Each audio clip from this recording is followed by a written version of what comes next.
Hi everyone, I'm Jennifer and this is my storyboard.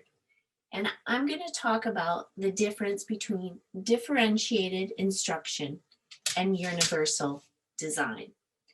So both are instructional frameworks to provide students with options. There are differences. Differences are in differentiated instruction that the teacher chooses the options for the students. So often there is some kind of a diagnostic assessment, and then the teacher reviews the results, and then based on those results, the teacher determines what kind of instructional framework to use for that student. So the focus is on the teacher providing different options to the students, not on the students making choices for themselves. And so how I've depicted in this storyboard is the teacher post-diagnostic test with the different instructional frameworks. And here are the students coming to the teacher, and I'm representing their diagnosed instructional framework need based on shirt color.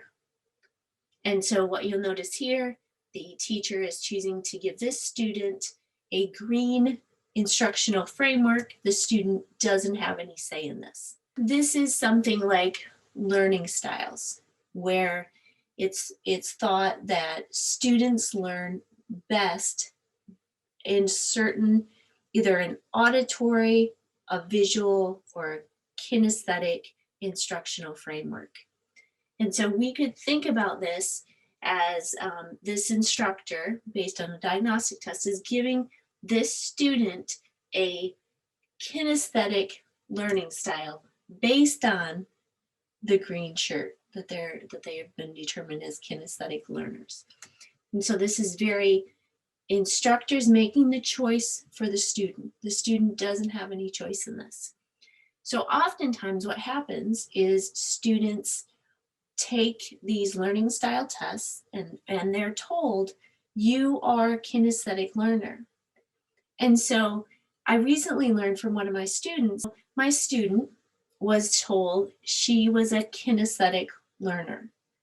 And so what was happening is when she would take a class and then the instructional framework wasn't consistent with the label that had been put on her, she thought, I can't learn in this class because it's not consistent with the instructional framework that I need.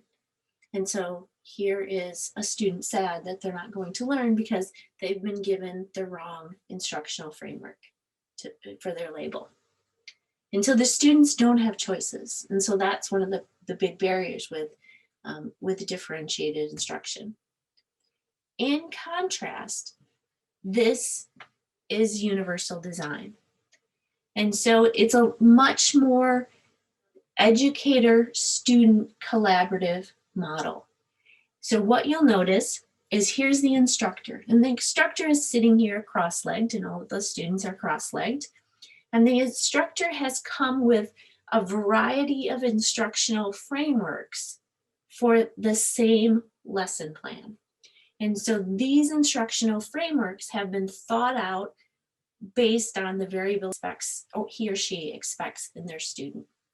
And so the instructor brings these different instructional frameworks, and then the students are given the freedom to choose which instructional framework to interact with. And they can even change from one day to the next. And so there's no labels, and a variety of options are provided. And so this actually empowers the student to make their own choice in how they're going to choose the instructional framework and the content that they're going to learn their instructional goals. And so we've identified many barriers to online learning. And one of the barriers that I see that universal design would be most likely, it seems to me, be most likely to lower is the lack of engagement, because different options are provided to students and they're given the choice. And what's more motivating than being empowered with your own choice in how to learn? And so this also lowers barriers in terms of how students interact with the material. Maybe if there's something, some way that the instructional framework doesn't require as much bandwidth, they could read an article instead of watching a video. And so those are the basic differences between differentiated instruction and universal design. They're both ways of providing students options, but differentiated instruction is very educator focused. The educator makes the choices, whereas universal design is very student focused, where the students make the choices. Thank you for listening.